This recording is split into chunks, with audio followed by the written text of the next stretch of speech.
Hey everyone, welcome back to the 9 Frames podcast. It is episode 64, and it is Friday, December 22nd, 2023. I'm Bill Whalen. And I'm Mike Whalen. Be sure to catch us as always on YouTube at 9 Frames Podcast. Our Spotify is 9 Frames, and our X is at 9 Frames Pod. Please follow us on there, subscribe, like, comment, and share if you enjoy the show. Yeah, big news on this one as we anticipated before the last one we posted. We said we could be coming to you with news on Yamamoto, and we have it. Yeah, everybody had that pre-Christmas deadline on their mind, and we didn't know if it was going to happen before Christmas or right after it, and it is before Christmas. We're going to talk about that and much more. Stay tuned to the 9 Frames podcast. And there it is, the big news. Yoshinobu Yamamoto, the biggest free agent left on the market, you could say right now. $325 million to make him the highest paid pitcher of all time. 12 years on that deal to the Los Angeles Dodgers. Hearts are breaking all across New York for Mets and Yankees fans alike. Yeah, it kind of seems like Yamamoto was intent on playing for the Dodgers after, the more details that come out, it just seemed like he was using the New York teams to boost his price tag, and I don't even know if he ever had an intention to play in New York, especially after Ohtani signed with the Dodgers and basically it gave up everything for the first 10 years. It makes sense that they would want to pair up together as they played together in the WBC, so it's not surprising. They were one of the three top options. 325 is crazy for a guy that's never pitched an inning in the bigs. That makes him earning $1 million more than Garrett Cole's formerly highest paid contract of $324, though he'll be earning it in 12 instead of 9 years for Garrett Cole. He also has a $50 million signing bonus, and there are no deferrals on this deal. This is absolutely destroying the next biggest Japanese signing. Yeah, and think about how crazy it could be if he comes over and doesn't perform at the level that they think he's supposed to, or as he has in Japan already. It could completely shift the market for international free agents in the future. Yeah, this is a guy coming over with more hype than any other pitcher in this league's history, basically. He just won his third straight Sawamura Award, which is their Cy Young, 3 in a row of those, and he is 25 years old. 3 straight Triple Crowns. Yeah, he's insane on the mound. He has crazy control, a splitter, and a curveball that you kind of just don't see in today's game the way that he throws, and some decent velocity on that too. This guy is going to be a problem, and the Dodgers have built a monster rotation quickly. Yeah, it's going to be pretty crazy come 2025 when Ohtani's back, if he does ever come back to pitch. But as of right now, it looks like Yamamoto is going to be at the top. Newly acquired and extended Tyler Glasnow will be there 2. Walker Buehler, when he returns, will be there 3, which is absurd because that guy is one of the best pitchers in the league when he's healthy. Really? Number 4, they're looking like it's going to be like Bobby Miller, which and then solid. At 5 right now, if their roster stands how it currently is, it's Emmett Sheehan in the 5. Yeah, you're looking at a lot of upside at the bottom of that rotation, and then just phenomenal arms at the top. The Dodgers have built exactly what they wanted. They did not take kindly to losing to those Diamondbacks this year. Dustin May will be on his way back at some point as well, and then come 2025, like I said, if Ohtani comes back, he slots into that rotation. Now, Bobby Miller's down to the 5. Insane, man. And there's still no news on Clayton Kershaw, man. Yeah, I don't know. I don't really know if he's going to be going back. Which is wild, because does he go somewhere else? I don't think he's hanging it up. That might end up, we could see Jacob deGrom, Max Scherzer, and Clayton Kershaw all being teammates in Texas, because that's where he's from, and everyone's saying that if he doesn't go back to the Dodgers, that's probably the most likely spot for Clayton Kershaw.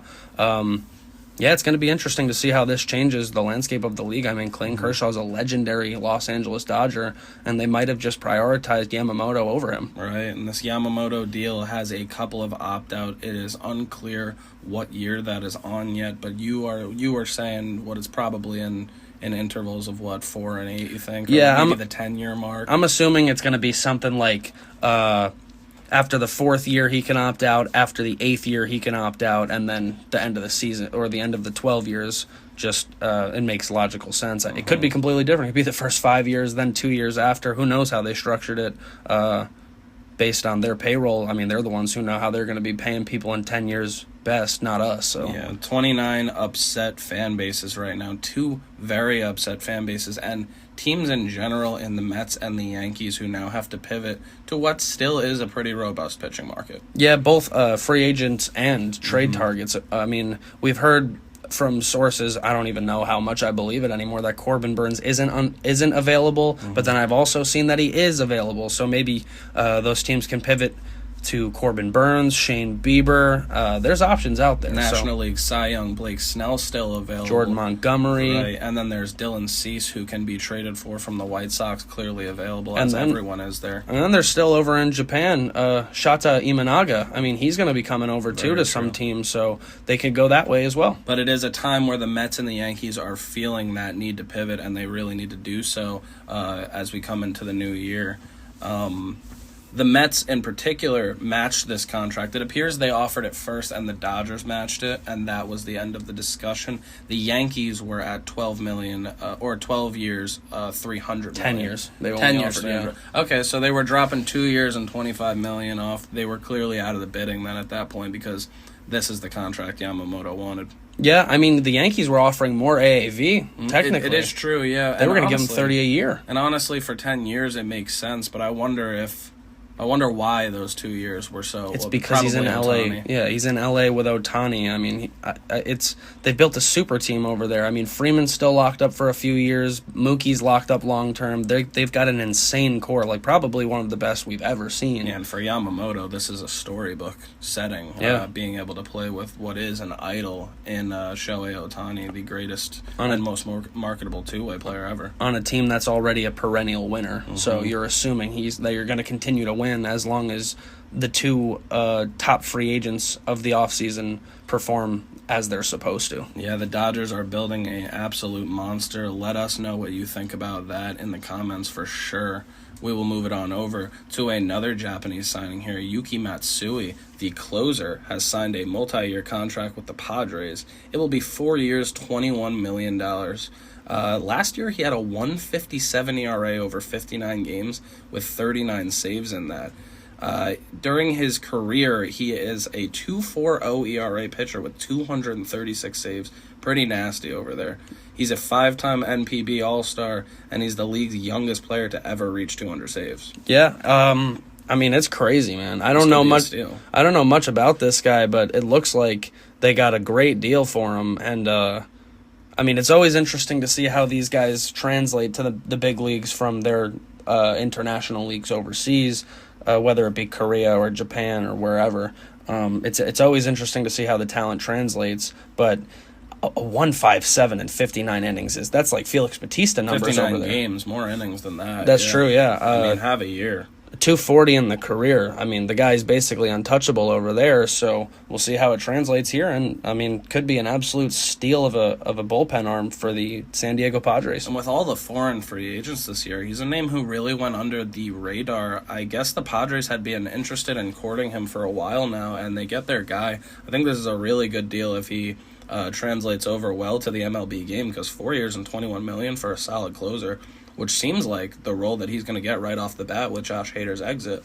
Yeah, the Padres might have benefited from the fact that their payroll situation didn't allow them to pursue guys like Ohtani and Yamamoto, so they're focusing on smaller, lesser-known guys like Matsui, who, I mean, like we said, could be an absolute steal. Yeah, it should be really fun. $5 million a year. Should be really fun to see if he comes over and can pitch to any type of degree that is similar to what we saw him do in the NPB. Yeah, definitely. Next, we will talk about some MLB rule changes. They came quite suddenly. I wasn't expecting it, but they are announced. A couple minor ones, yeah. Well, one of them is a pretty big deal. I think the last one we'll talk about here.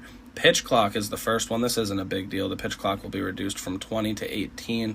Still not sure why it's happening. Another unnecessary adjustment for players to make, I guess. It's literally just because they want to speed it up a little bit more. Next, mound visits will be reduced from 5 per game to 4. So, I mean, later in games, we'll see how that comes to factor. If you don't have a mound visit, that could be a big deal. Runner's lane will be widened to include the dirt between the foul line and infield grass. That's going to be super interesting for those balls down the like the little bunts where they now the guy can run over that line. I mean, we've seen some horrendous calls made on that play. It was so uncertain, so it's about time that we really cleared up what that is. Yeah, it'll be nice for there to actually be a set of rules where they can follow, and it won't be messed up now, hopefully. This one, I can't tell if I'm understanding this correctly. It says pitcher warming up. A pitcher who is sent out to warm up for an inning must face at least one batter. Do they mean to the actual mound? Yeah, they mean like... They don't mean warming up in the bullpen. No, I think they mean like, say like Edwin Diaz this year is doing an up-down in the 9th and 10th inning. If he goes out to warm up for that 10th inning, they can't decide to pull him. He needs to face at least one guy, then they can take him out. Okay, well then it's not... They're not saying, you warmed up Tyler Rogers, he's got to come in. Okay, I like that a lot more. Because the wording was a little uncertain, but this isn't as big a deal as I thought, and it's better that way, that it's cleared up before the inning starts. The way you got to think about it is also, if it was the way that you were thinking, where if he was warming up in the pen, he has to come in, he'd have to face 3. There's a 3-batter minimum. That is true. That is true. That is definitely true. Yeah, so it's got to be the guy coming out after an up-down or a starter even. Yeah, basically you send a guy to the mound to start an inning, and he will be starting that inning and pitching to at least one batter. Yeah, because it doesn't have to be a reliever. So, like, say Max Scherzer goes out for the 4th inning. If he starts warming up, he's got to face at least one batter, then he can come out. Yeah, that's what it means. Definitely a lot more fair than I thought it was. The next thing we will talk about is a trade. We said the New York Mets had to pivot, and they did just that. Technically this was before the Yamamoto signing, but it's a nice little deal. They acquired right-hander Adrian Hauser and the outfielder Tyrone Taylor from the Milwaukee Brewers, which means Stearns is trading with the organization he just left, and the Mets will give them minor league pitcher Coleman Crow. What do you think about it? I mean, I think it's a great trade. Adrian Hauser... he's a nice back end of the rotation piece. Every team needs depth, so I'll take a guy that has major league experience and has been pretty decent at that level toward the back end of the rotation. And then Tyrone Taylor is going to be a great 4th, maybe even 5th outfielder for this team, depending on how the rest of the offseason goes. It's a really good move, especially because the prospect they're giving up is due to have Tommy John surgery this year and isn't even going to play. So I think it's a great... So basically what they did was, because they got that... what was his name, the prospect? That was, Coleman Crow. So Coleman Crow is one of the prospects they got for Eduardo Escobar. So basically they got Adrian Hauser and Tyrone Taylor for Eduardo Escobar. Yeah. I don't mind it at all. I think it's another solid deal. The Mets have been making solid small deals all offseason. Mets fans, I see it. They're waiting for the big one. I don't know if this is going to be an offseason with a big move, and it might not need to be. A lot of the speculation about the Mets was this might be a semi-retool year to gear up for the 2025 season. Don't be shocked if it might be. They still have a solid roster, and they're going to go out there and give their best. And I think they're still going to be active for the rest of this offseason as well, but we'll see if they can get a bigger name. This one I don't mind at all. It adds a lot of versatility. Hauser's a guy who eats innings. He's a guy who hangs around 4, which is about league average in ERA. You can't mind it. Has a decent strikeout ratio. You can't mind that. Taylor plays all 3 outfield positions, and he plays them quite well. Bats decently, like around 300 on base percentage, 41 and 136 RBI with the Brewers in his career. Last year he hit .234 with 10 homers and 35 RBI in 81 games. Solid guy to have.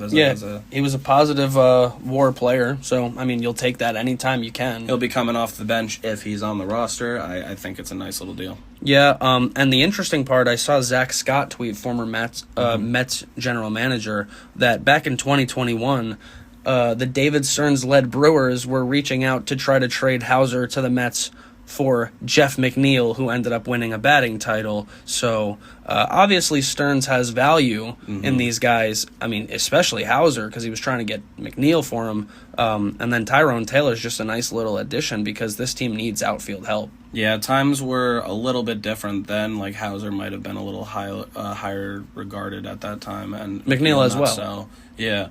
But either way, this is much more equitable for the Mets, and they like this deal. Coleman Crow, he turns 23 years old on December 30th this year. He went 2-0 with a 1.88 ERA and 4 appearances last season before having to get Tommy John surgery, ending him there. He will be appearing within the 2024 season, they said. He was 9-3 with a 4.85 ERA and 24 appearances the year before that. Yeah, it's a good trade for both teams. Best of luck. For sure.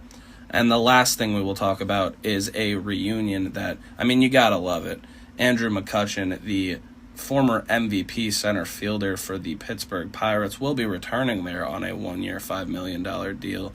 Last year didn't feel like the ultimate send-off that it could have been. This might be that. Yeah, love to see Kutch in Pittsburgh. That's where he belongs. Mm-hmm. It always felt weird seeing him on different teams. No, if it was the Yankees, Giants, the D-backs, Brewers. He played for a lot of teams once he left Pittsburgh. Definitely, he became a journeyman. Yeah, and it's pretty crazy because he seemed like he was going to be that rock in Pittsburgh forever, and then it went awry, and he's made his way back there last year, and now they're going to give him one more year there. We'll see if it's his last one. Who knows? Yeah, nice all around. It's not going to be an expensive deal for the Pirates, who were in, 4th place last year. Mm-hmm. So been a consistently solid ball player for a long time now. I really do think he teeters on that Hall of Fame line, and he really could make it one day to Cooperstown. Yeah, and aside from on-field stuff, he's a great guy to have in the clubhouse for a team that is young and up and coming. It's great leadership to have there for at least this year. McCutchen in black and gold, it's the best marriage in baseball right now that Votto's gone from the Reds. Yeah, and it was funny to see him tweet the Wolf of Wall Street meme where he's I'm not fucking leaving. Yeah, he's not going anywhere. So Kutch maybe retiring in Pittsburgh. Real good to see.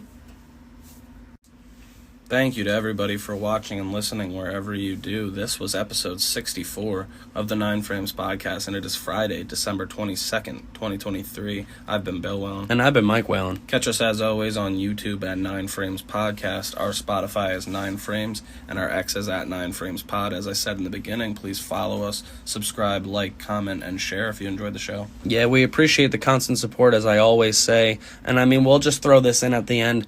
And we'll put it on Twitter as well, or X, I guess. There won't be an episode on Monday, obviously, due to Christmas. There's nothing's going to happen over the weekend. That's important. To wish you guys a Merry Christmas. We hope you guys have a great one with all of your families. Yeah, so we'll see you guys back on Wednesday, if anything happens over the Christmas weekend, and we'll let you know on Wednesday. Yeah, we talked about this big Yamamoto deal, as he will probably be playing with Shohei Ohtani for a clean decade now. Going to be wild to watch as the Dodgers juggernaut is looming over the MLB, and other teams got to respond, namely the Mets and the Yankees, who are looking to pivot as they lose out on their guy. Yeah, we'll see y'all Wednesday. Merry Christmas and happy holidays.